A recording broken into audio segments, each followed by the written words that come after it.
Welcome back to Awakened Exchanges. I'm your host, Jay Rich, and I want to thank you all again for joining us today. It means so much that you're here listening and sharing this podcast with others.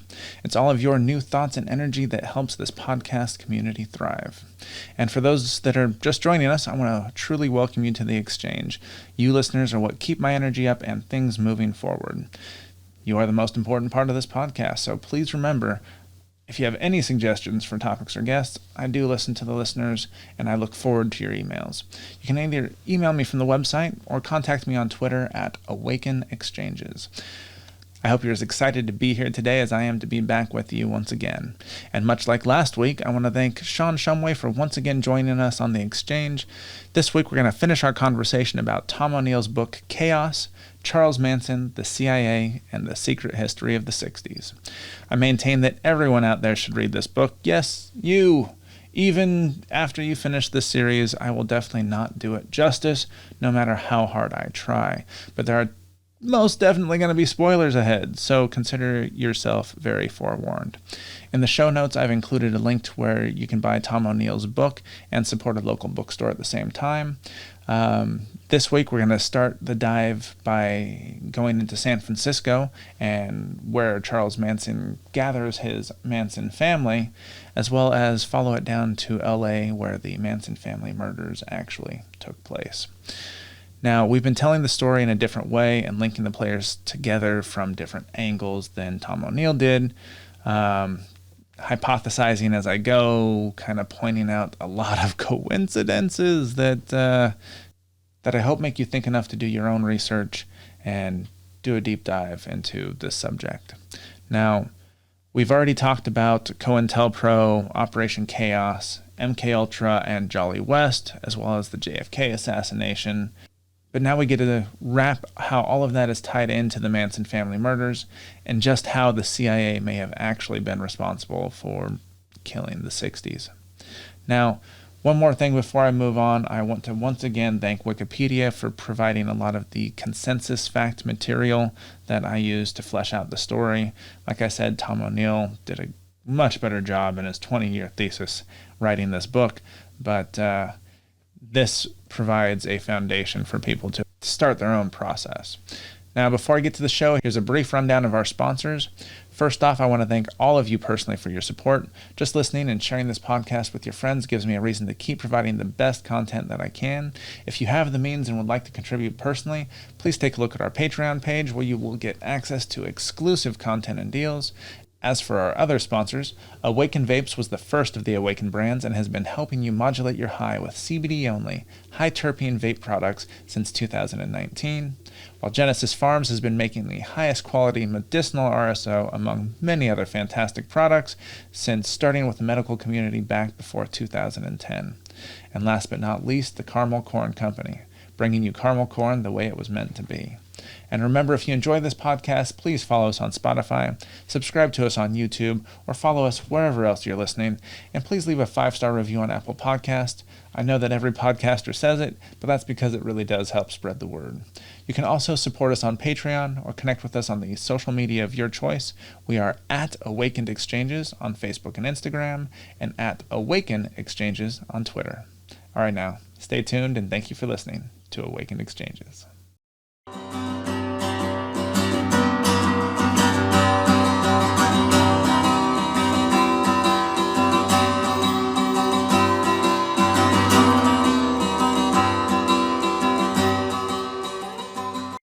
Genesis Pharms was founded on the belief in cannabis's ability to heal.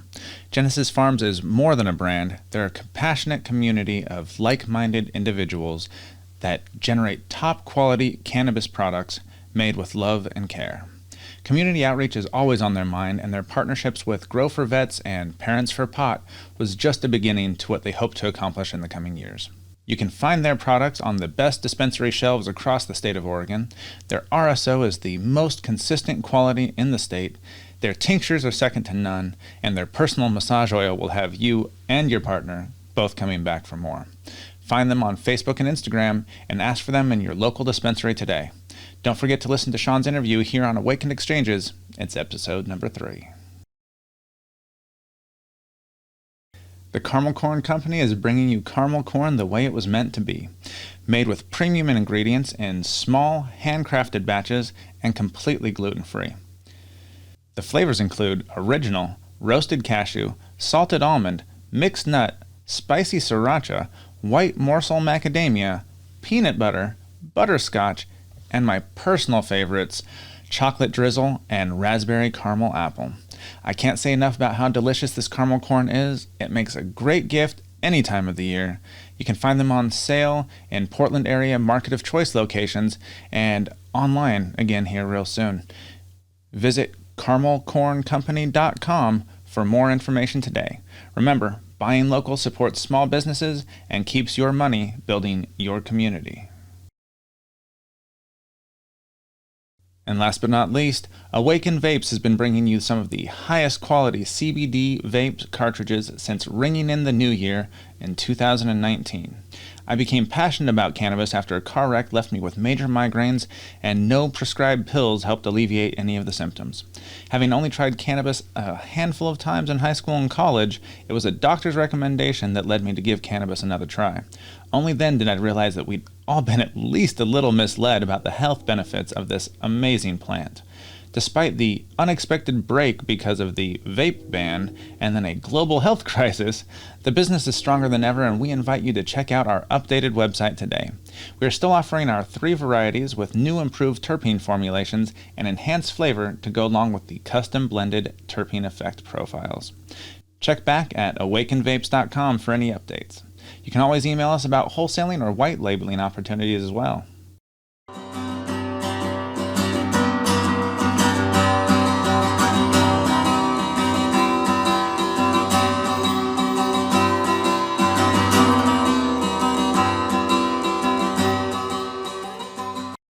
Welcome back again to Awakened Exchanges, everybody. Last week we started our conversation about Chaos, Tom O'Neill's amazing book, and I want to welcome back Shawn Shumway to continue that in-depth discussion with me today. Glad to be here, and here we go. One of my favorite podcasts is called Stuff They Don't Want You to Know, and as they like to say, here's where it gets crazy. That about fits this one, yes. I suppose it's as good a time as any to get really deep into the HAFMC, or the Haight-Ashbury Free Medical Clinic connection. I know that I'm going to miss a lot of these smaller connections and tendrils as I scramble to try and download as much information out of my head as possible, but I'm trying to use my memory as opposed to just the book, because I want to encourage you all to go read Tom O'Neill's book. He does a much better job of this than I could ever do justice, but I try. That said, as the book will fill you in properly, I'm going to just go ahead and hopefully encourage you to do some of your own research and provide some information to pique the interest of all of you out there and get you to do some of that research yourself. So let's get into it. The Haight-Ashbury Free Medical Clinic was founded by Dr. David Smith, and they provided free medical services for the Haight-Ashbury crowd starting in the Summer of Love in 1967. The catch? You had to answer extensive research questions for their files. Who was funding that research? Oh yeah, that fund we talked about last week, the one fronted by the CIA? Yeah, they were the ones who wanted all that information from you. Nothing suspicious at all. What had they been doing for more than a decade at this point? Experimenting on people without their knowledge and then opening this up? What was their objective? Would you have any idea? I have no idea. Well, let's just knock it down as another coincidence if you're still counting from last week's episode. And it's not like they were publishing a research journal on drugs and psychedelics right out of that clinic. Oh, wait. Yeah, they were. Oh, and they continued to do so until I think it was 3 weeks after Tom O'Neill's book came out. Wow. No, nothing suspicious there at all. Let's just wrap up. No, we're all good. So let's talk a little bit more about Dr. David. I'm not going to do this justice, like I said, but I'm going to try and remember how a bunch of his research went. The rough idea was that David Smith was proven to be in communication with Sidney Gottlieb. We talked about him earlier as being the head of the entire Operation Chaos program, and it appears that he had been researching LSD for that project for some time, publishing research on rats, even in the Haight-Ashbury Free Medical Clinic's own Journal of Psychoactive Drugs, no less. His experiments may describe behavior modifications in rats that you can make on them using certain drugs, but the experiments are ones that we know they did on human subjects as well. They seemed pretty sure that they were going to be able to have the same results in those human subjects, or they were spending a whole lot of time and money if they thought they were not going to get those results. And didn't good old Dr. Jolly say he'd been successful in something very, very similar? Right. So what were those initial experiments describing? These were the rat experiments that were published in their own journal, so they're out there. You can go read them if you want to. The right dosages and strategies to break down the will of the subjects and make them pliable. You know, brainwashing. And I wish I had more to reference here to give specifics, but I'll once again say, read Tom's book. But the drugs they used on the rats most often was LSD. And while the rats remained on LSD, they remained susceptible to this brainwashing technique. Now, if I remember right, they formed a fairly cooperative society at this point. It was actually when the researchers switched the drugs to amphetamines, then known as speed, but basically another name for methamphetamine. It was once that switch was made that the group organized under one lead rat who would fuck both the males and females of the group, making them all subservient to him, while the other males would be allowed to freely fuck the females as long as they fought and killed those who challenged that lead male rat. I want to state that again. As long as they fought and killed those who challenged the status quo of the lead rat. And that brings to mind, I didn't know quite into that much detail, but when we were just watching the Jordan Peterson, yes, the series we're watching, Maps of Meaning, I remember him mentioning too that this is something they see over and over and over and over again. When they introduce stimulants in particular into rat populations, the same dominant structure emerges without fail. Yep, exactly. Now, there's a lot more to it, and I hope you keep in mind the hierarchy switch that happens from these hippie ideals to lust and violence. It's gonna come up. But Tom does a much better job at connecting those dots and presenting that research. I'll just hope you're as intrigued as I was when I go ahead and tell you that this is where I need to bring in the other Smith, Roger Smith.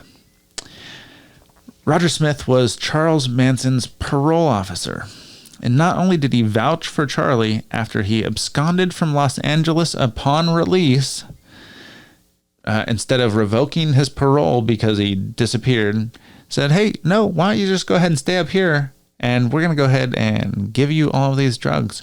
Just report to me. Oh, yeah. Let's go ahead and get to this part. He had the Charlie and his girls report to him weekly at the Haight-Ashbury Free Medical Clinic for his parole check-ins. How about that? Maybe he was trying to keep a close eye on a dangerous criminal, right? Yeah. If he's trying to keep that close eye on Charlie, then why does he just get out of jail constantly without charges?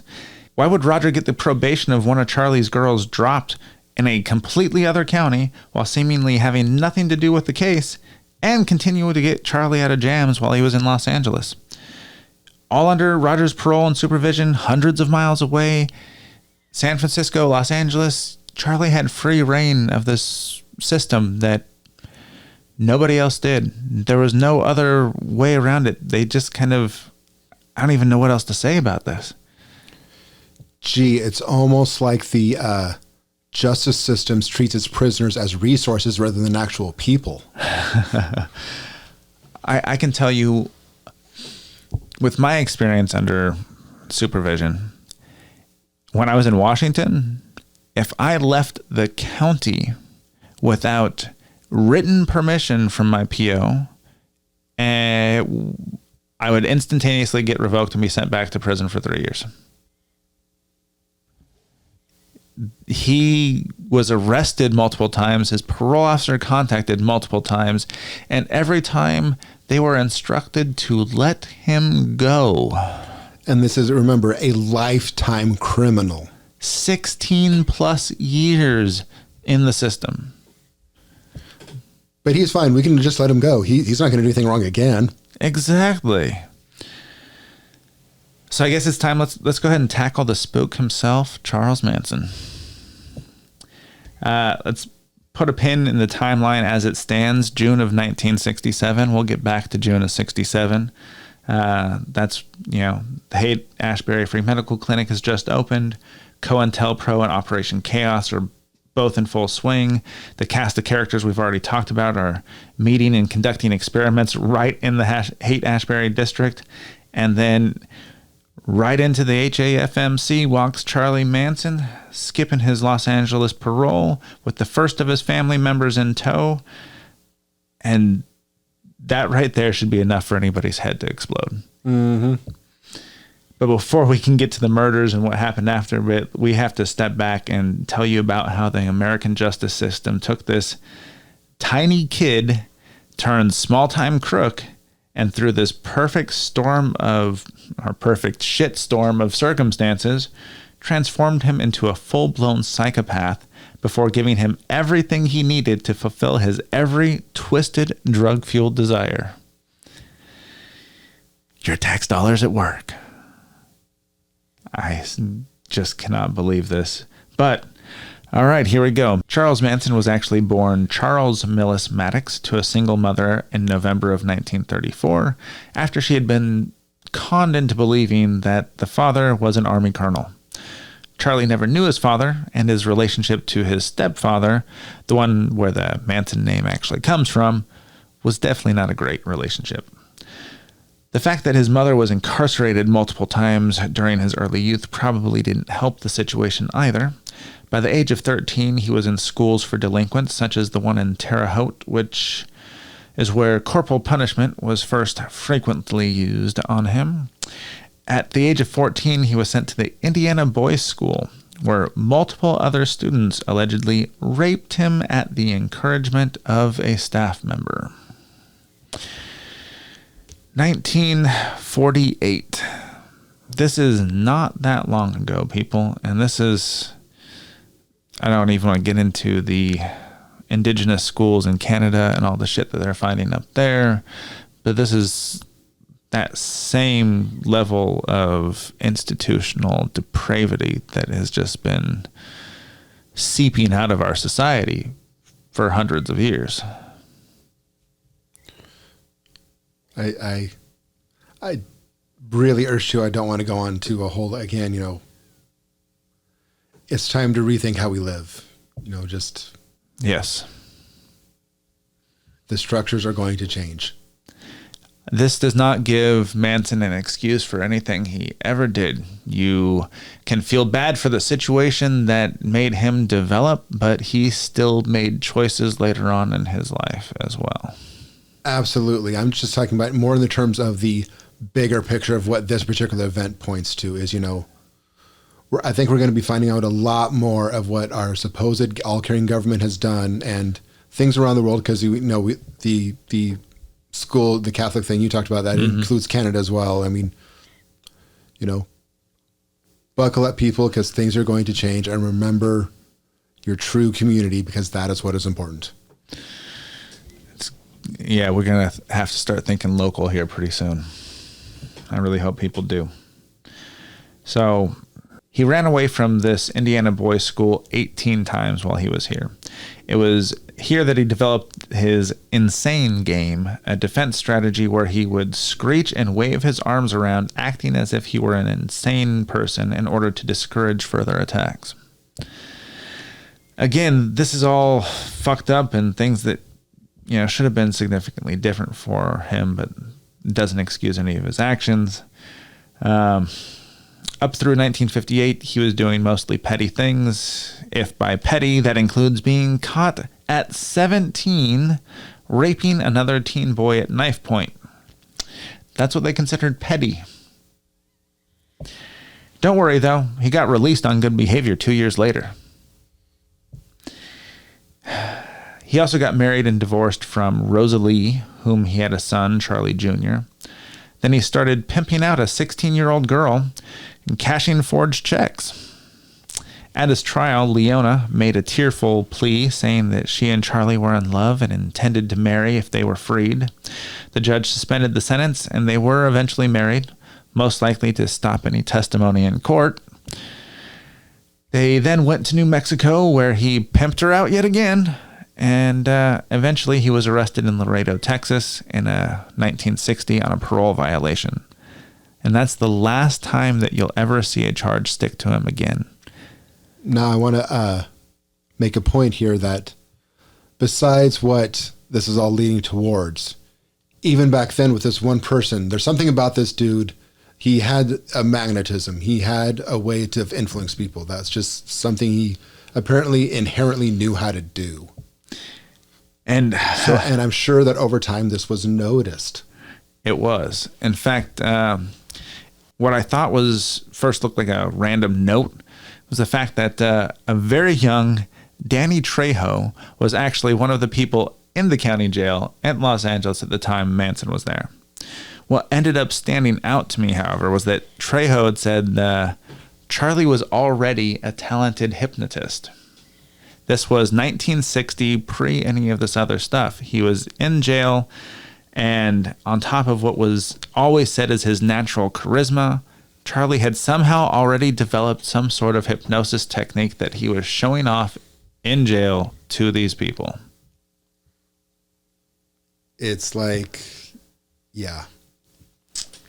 Thank you for sharing, Danny. So, yeah, absolutely. You know, with some of the other MKUltra stuff, it sounds like, it was more like just, like, sure, they had, certain, like, brainwashing things they wanted to accomplish, but it was kind of like just, like, guinea pigging, just dump a bunch of acid on these people and see what happens.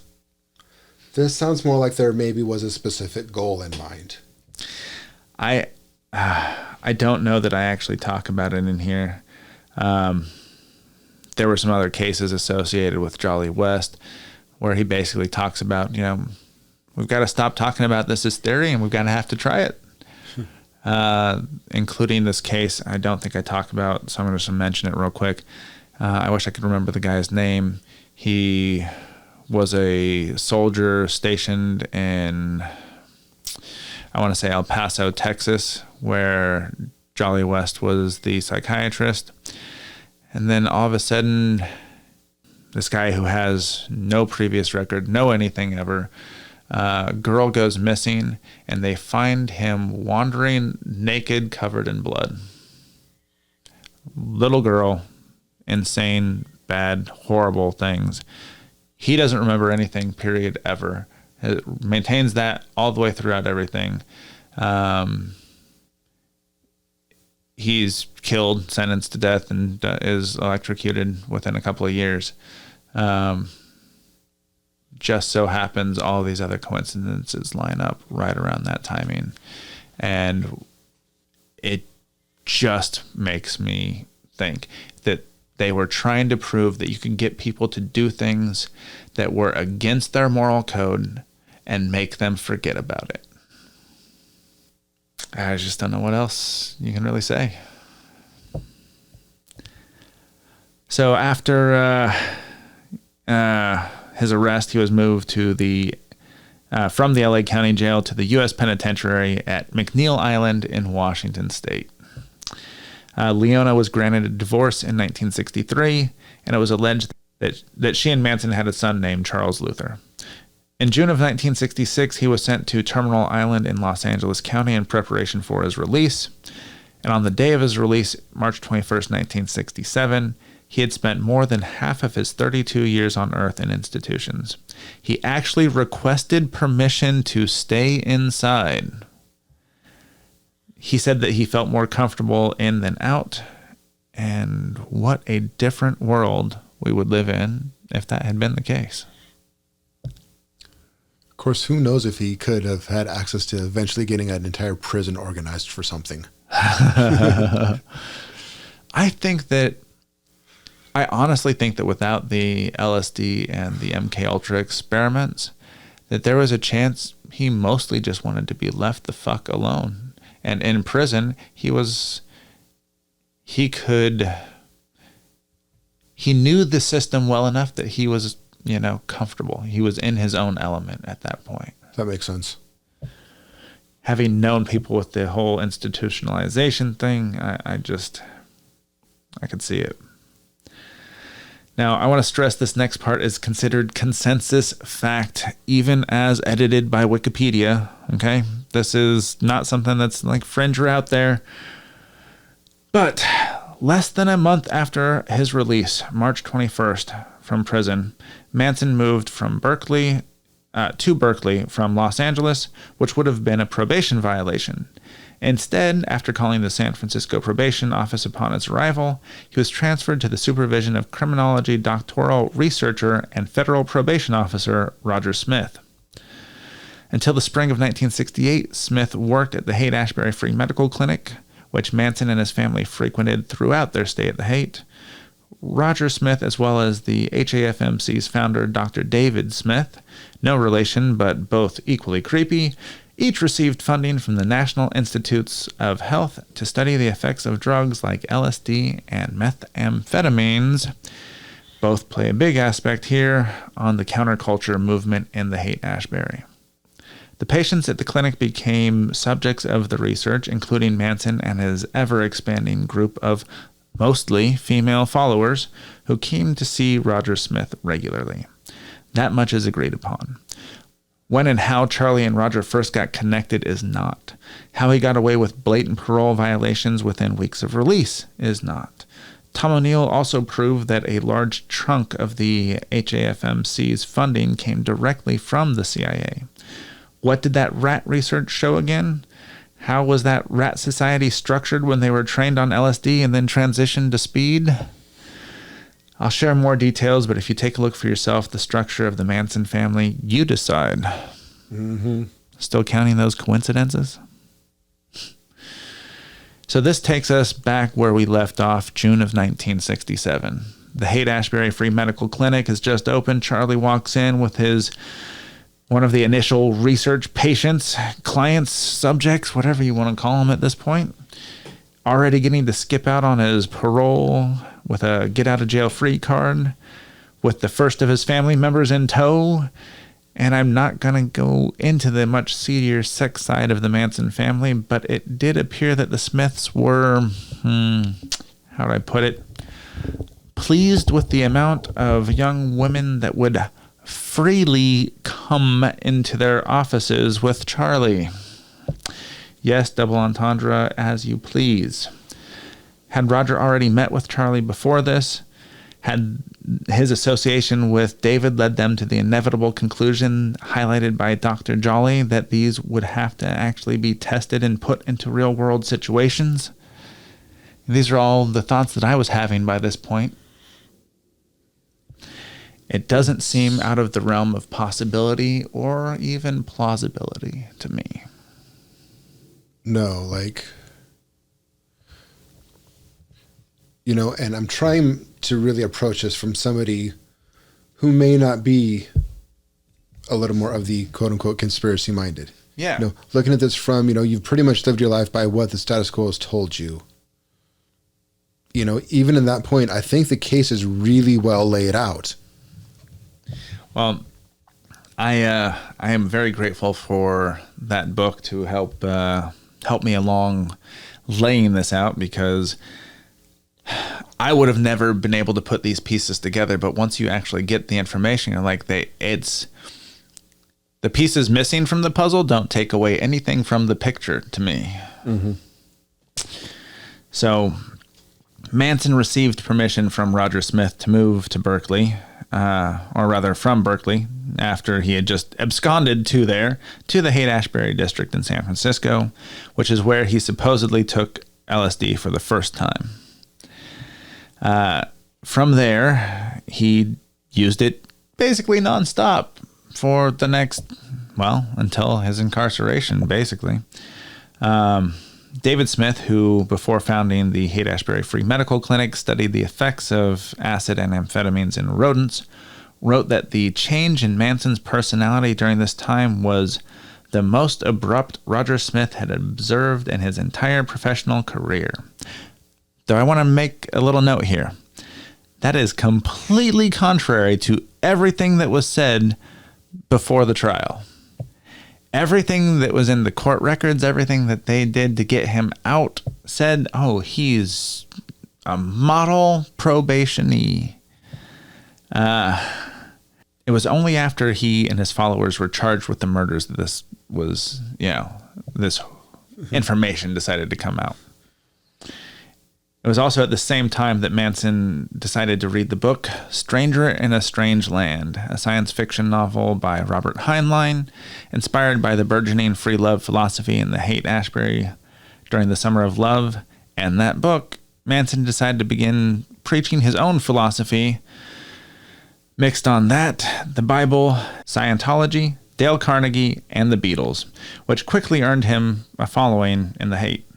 David Smith is quoted as claiming that Manson attempted to reprogram his followers' minds to submit totally to his will through the use of LSD and unconventional sexual practices that would turn his followers into empty vessels that would accept anything he poured.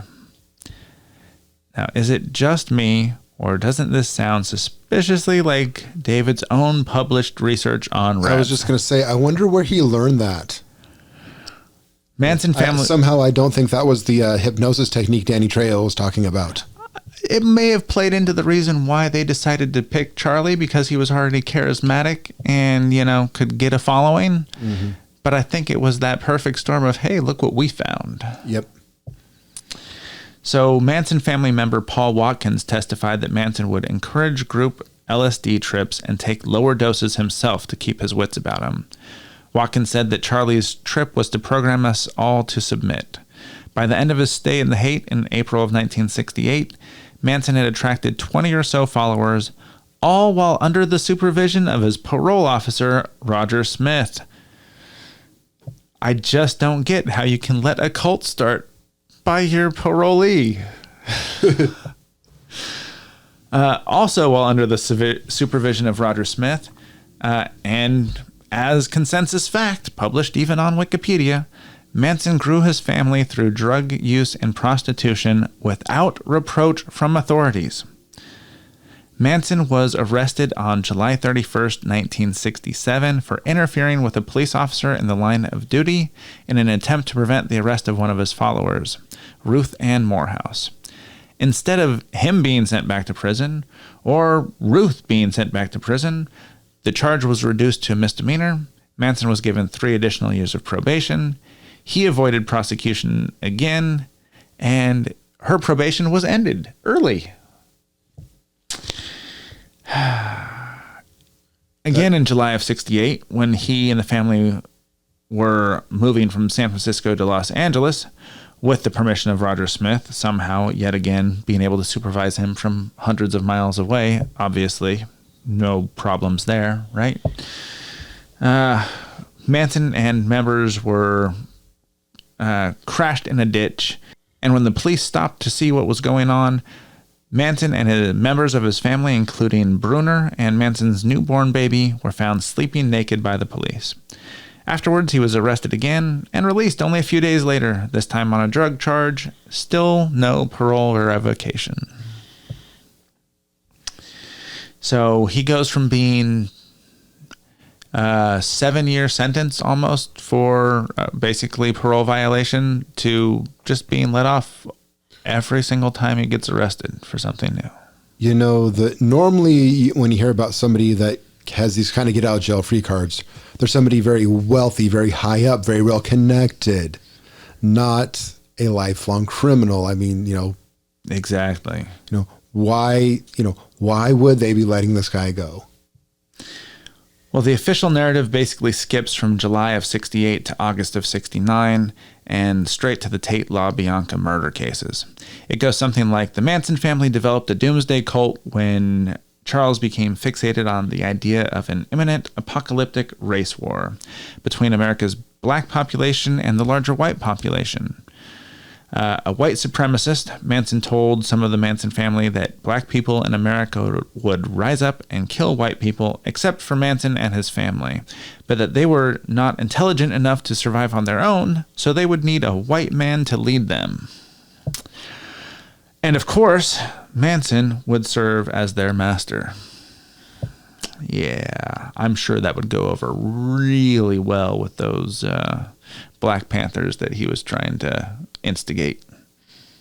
Which, yeah, who knows if any of that originally was part of Manson's viewpoint itself.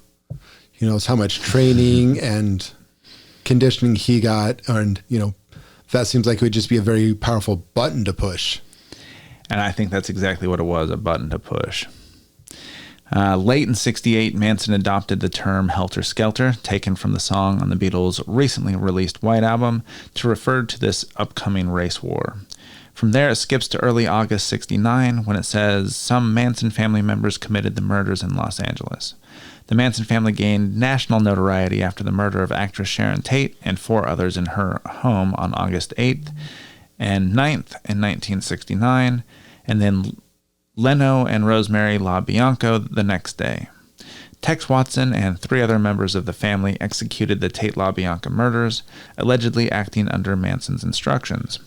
While it was later accepted at trial that Manson never expressly ordered the murders, his behavior was deemed to warrant a conviction of first-degree murder and conspiracy to commit murder.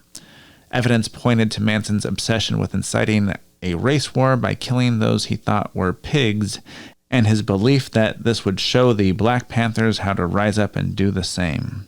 The family members were also responsible for other assaults, thefts, crimes, and even the attempted assassination of President Gerald Ford in Sacramento by Lynette Squeaky Fromm. Many additional murders are now suspected of the family, and this motive just leaves a lot in doubt for me.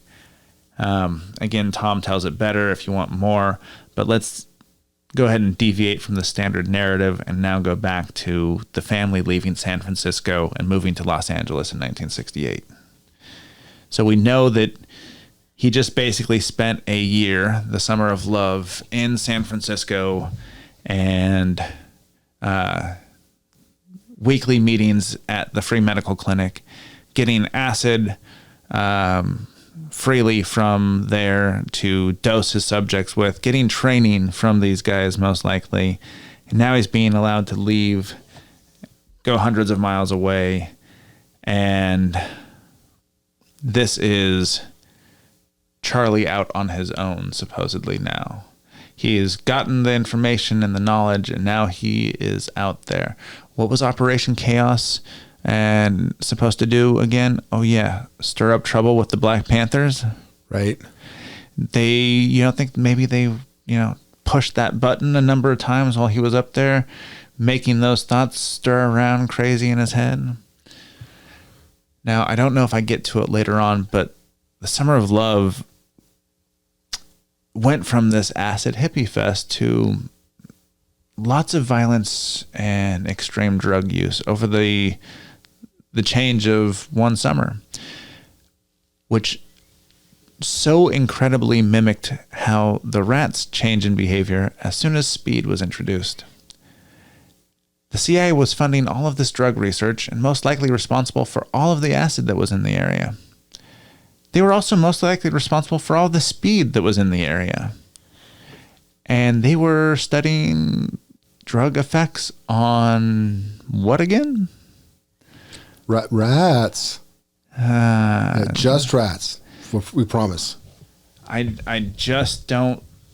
don't see how you can't link the entire end of the Summer of Love to this, but I'll come back to it, I'm sure. Okay, one of Charlie's only rules for the family in their Haight-Ashbury days was the insistence that the family stick to acid and weed while avoiding any of the methamphetamine scene that had mysteriously started popping up around the Haight. A lot of it just centered all around the Haight-Ashbury Free Medical Clinic, but I'm sure it's just coincidence that, as we said, Dr. David Smith's research went from LSD to amphetamines and particularly mirrored exactly what happened at the end of that. Why did the family embark to Los Angeles? Well, they believed that Charlie was the new Messiah, even calling him Jesus Christ, and that he was destined to become a big star and change the world with his music. It was under these aspirations that we get some of the most controversial connections, and where we get less and less that we can prove as actual fact, and more that you have to start putting the pieces together yourself. What we do know, what's agreed upon at least, is that the connection to Terry Melcher and Cielo Drive allegedly came about through Dennis Wilson, the drummer for the superstar pop group The Beach Boys. Yeah, I'd heard that they had a connection. Now, did you know anything about this connection at all? Or just that Manson seemed to be around somewhere? No, I knew that. I didn't realize that was his first exact vehicle to actually being able to get something recorded. Like, I knew that recordings of his music existed. So Wilson had once reportedly picked up 2 of the female acolytes from Manson's family who had been hitchhiking, and he allowed them to crash at his beach house. From there, Wilson took to spending time with the mad guru Manson himself. The unofficial version is access to unlimited sex and drugs might have compromised his judgment. And there were more. There's this group of 3 or 4 guys that they call the Goldenrod Club or something like that. But basically, it's all about them fucking as many women as they could. And it's this group of musicians, including Dennis Wilson and Terry Melcher, who were out there trying to just have as much sex as they could because it was the fucking 60s. Right, okay. So Dennis Wilson appears to have become enamored with the family.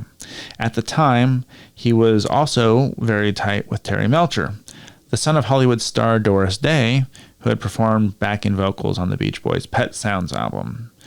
By 1968, Melcher had become a hot property, producing the first 2 Birds LPs, co-founding the Monterey Pop Festival, and it was soon after this that Melcher was introduced to Manson.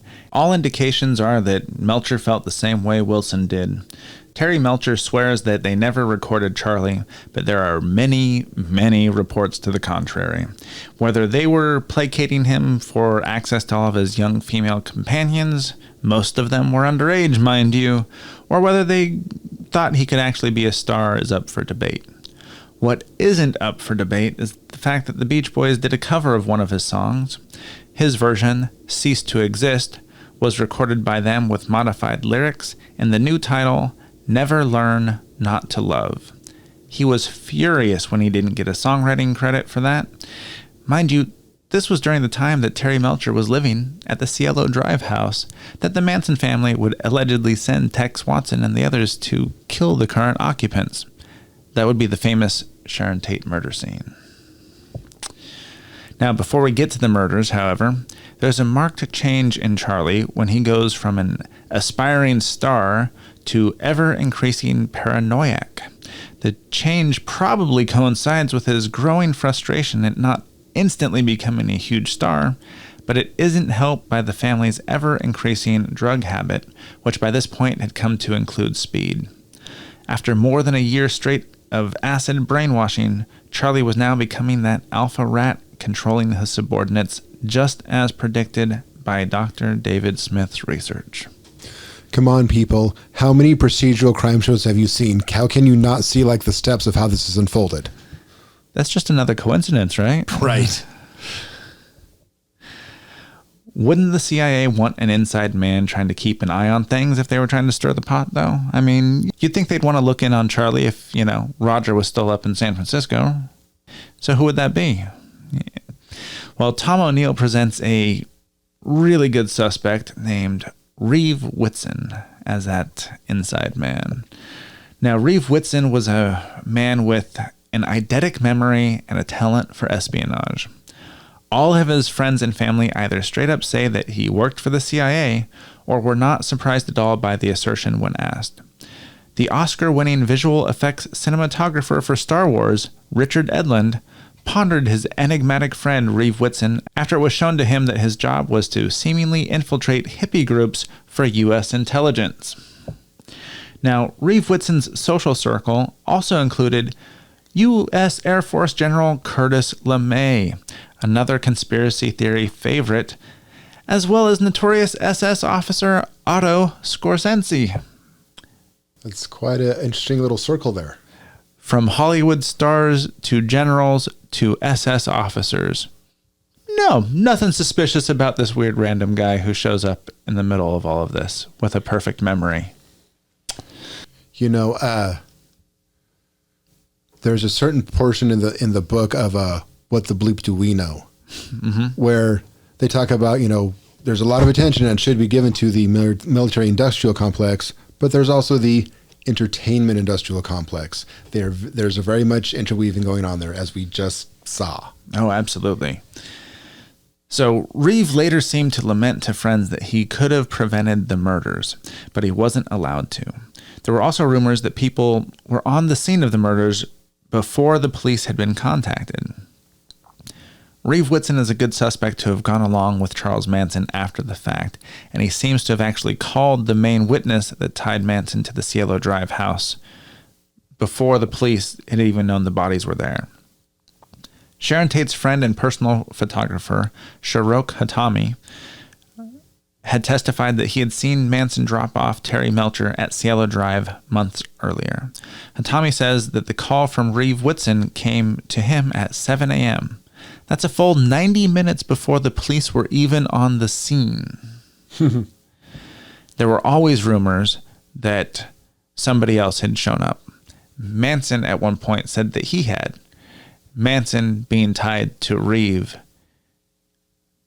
just makes the most sense to me. Mm-hmm. Now, this seems to be the start of the possible panic or cover-up. If the goal of Operation Chaos was to incite violence and lead to distrust of the Black Panthers and other such domestic groups, doesn't that lead nicely into the helter-skelter motive that they decided to run with the trial? Reeve actually appears to have steered witnesses to the cops, trying to get them to arrest Charlie and other members of the Manson family, but somehow the cops just kept letting the connections go. Whether those were just, not seen or deliberately ignored, you can make your own guess. The police first denied any connection between the Tate murders and the La Bianca murder scene the next day. Just 7 days after the murders, though, on August 16th, 1969, the sheriff's office raided the Spahn Ranch, which Manson and his family members had been staying at for the past year. And Manson and 25 others were arrested that day. 7 days after the murders. I want to emphasize that for a second. They were suspects in a major auto theft ring that had been stealing Volkswagen Beetles and converting them into dune buggies. Weapons were seized, as well as stolen credit cards that fell out of Manson's pocket as they arrested him. Okay, in possession of himself, not just on the property. Manson had stolen credit cards on him when the largest raid in LA County history, and I think I go into about who it was coordinated with, but ever, budget-wise, I still think it's the biggest one, and it's going to get bad. They say that the warrant had been misdated, and that was the reason why they had to release the group a few days later. That excuse has been refuted and shown to be completely incorrect by Tom O'Neill's research when he found the actual warrant, and it was shown to have the correct date on it. It was the largest and most expensive raid in history at the time. They still didn't revoke Manson's parole, let alone make a connection to the murders around Hollywood. So many people around Hollywood had already known about Terry Melcher and Charles Manson's connection, as well as the Manson family and all of the other stuff that was going on, that they were asking about Charles Manson having been the murderer. And the police had him in custody 7 days after the fact and let all of the family go. It's kind of like when you start to unravel this, it's like the point we were making about Kennedy. When you just certain things, or you look at these official stories and they just don't add up. And keep in mind, people, this is what happens with now that information is available.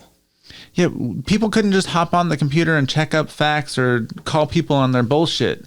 They were able to get away with lies fairly easily up until the late 90s. Really, when especially back then, when things were still done very much by newspaper, then there was live news at the time too, but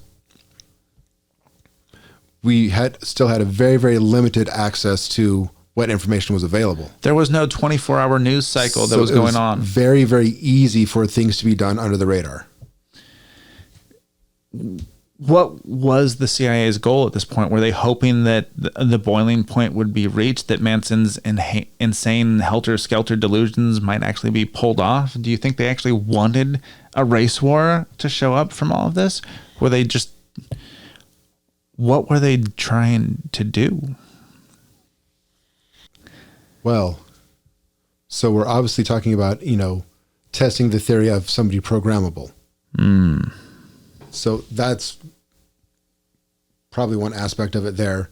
But as far as, the racial side, that's who they were, one of the groups they were targeting. And also the, a lot of the anti-war and the hippie counterculture. So that's kind of like bringing it all together. Well, personally, I think that there are very few people left alive who have any remaining details on the case, but they still do exist right now. The main person that I'm thinking about is actually one that may have already provided absolute proof that contradicts the official narrative, and that's the murderer Tex Watson himself. So those familiar with the Manson family will definitely know his name as the leader of those murders. Supposedly, the family members only carried out those murders right after having taken speed. Now, that was later recanted by the people who were talking about it, and I don't know why they would have recanted that, as it would have given them some sort of an excuse. But I don't think that it fit with the official narrative. It's also why they tried Tex Watson separately from the rest of the family members, because they didn't have to bring in certain bits of evidence that they think would have contradicted itself. Okay. That said, it's actually another confession that would likely break the case wide open, and that confession was of Tex himself. But this confession was made to his own personal attorney in Texas while he was awaiting extradition to Los Angeles and before the prosecution had made their official story. On October 2nd, 1969, after having been released with the rest of the family members just over a month earlier, Watson had fled the Spahn Ranch and headed back to his native state of Texas. On November 30th, 1969, Watson was arrested in Texas for the Tate LaBianca murders. He and his lawyers fought extradition to California for 9 months.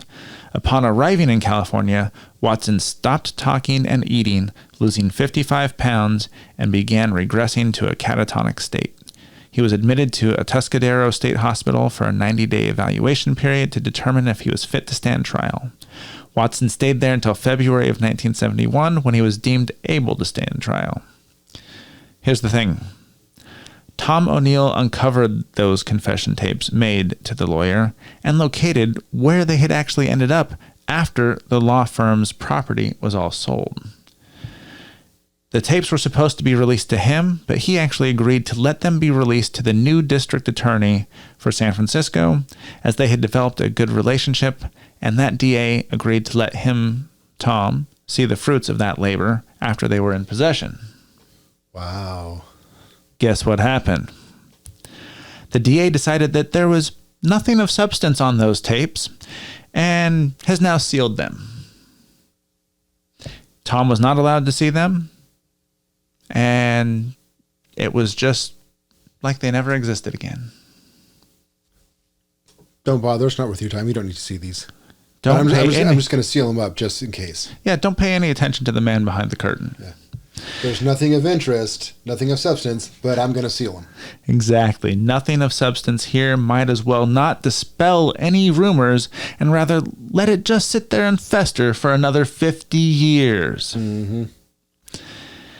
No reason we'd want to release those tapes, right? Nothing to see here. I suppose that really brings us to as much of a conclusion as I can give you. I hope that you've drawn your own conclusions and really sparked some curiosity to go out and do some of this research and realize that what we're being told is not an absolute fact. And most of the time, if it's an official narrative, you can be very sure more is going on behind the surface. Yes, I think that is, probably the thing to take away the most from this is you hear about something this horrific, you process what do you even do about it? And that's the start. It's take it to understand that, again, I remember when we did our 420 special talking about, the whole horrific process of the smear campaign against cannabis and hemp. Like, why are we not using hemp right now? But anyway, it's pretty much obvious, our government manipulates information, does underhanded stuff. I really do think this is just a taste of business as usual for our government. So going forward, I'm not saying don't automatically disbelieve everything you're saying, but just think critically about it. Don't be openly accept what's being spoon-fed. Just think about it, consider it, look deeper. Ask some questions, because what makes any of us really think that things have gotten better in the last 52 years? The technology against us has grown exponentially. Their ability to collect information has grown in ways we can't even really fathom. And when we find out about it from like the Snowden leaks and all the other stuff, what do? A collective shrug and business as usual. Let them keep going. Personally, I think everything has just gotten sneakier. Big Brother can have all of our data as long as we have our free apps and regurgitated entertainment.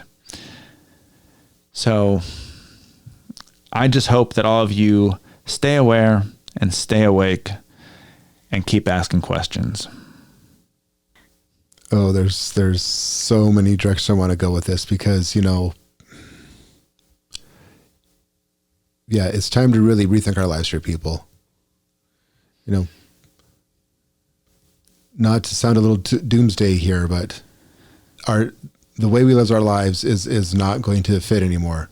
People are changing for the better, but there's going to be a lot of, let's say, growing pains in between. The only thing that any of us can do is live our own life in the best way that we can and live by example that we would want others to see and do. Exactly. Be the change. Abso-frickin-lutely. Thank you very much for joining us, Shawn. And thank all of you listeners again for joining us. I hope to see you again here soon. Yes, thank you, everybody. And as always, it's been a pleasure.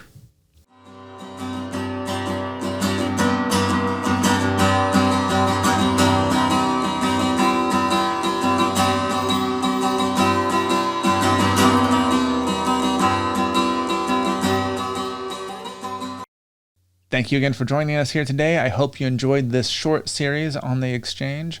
I want to thank Tom O'Neill and all of his hard work on his book, Chaos.